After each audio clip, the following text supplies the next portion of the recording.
श्री कृष्ण कहता है कि कर्म का फल अवश्य मिलता है, चाहे वो अच्छा हो या बुरा, यह समय पर निर्भर करता है। अच्छा कर्म करने से जीवन में सुख और शांति प्राप्त होता है और दूसरों के दिल में जगह भी बनता है।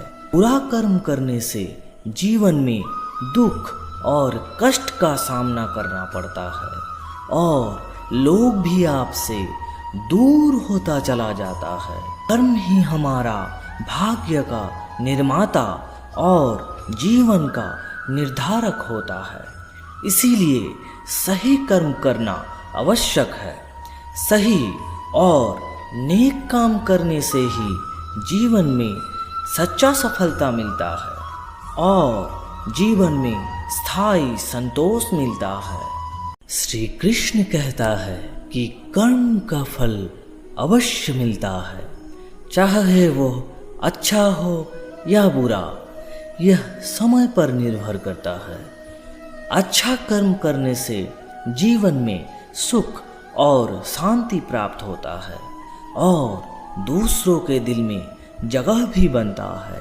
बुरा कर्म करने से जीवन में दुख और कष्ट का सामना करना पड़ता है और लोग भी आपसे दूर होता चला जाता है। कर्म ही हमारा भाग्य का निर्माता और जीवन का निर्धारक होता है, इसीलिए सही कर्म करना आवश्यक है। सही और नेक काम करने से ही जीवन में सच्चा सफलता मिलता है और जीवन में स्थायी संतोष मिलता है। श्री कृष्ण कहता है कि कर्म का फल अवश्य मिलता है, चाहे वो अच्छा हो या बुरा, यह समय पर निर्भर करता है। अच्छा कर्म करने से जीवन में सुख और शांति प्राप्त होता है और दूसरों के दिल में जगह भी बनता है।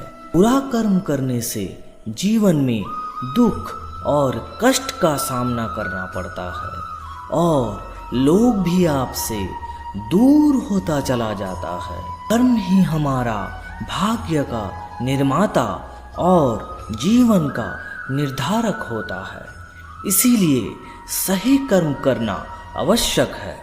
सही और नेक काम करने से ही जीवन में सच्चा सफलता मिलता है और जीवन में स्थायी संतोष मिलता है। श्री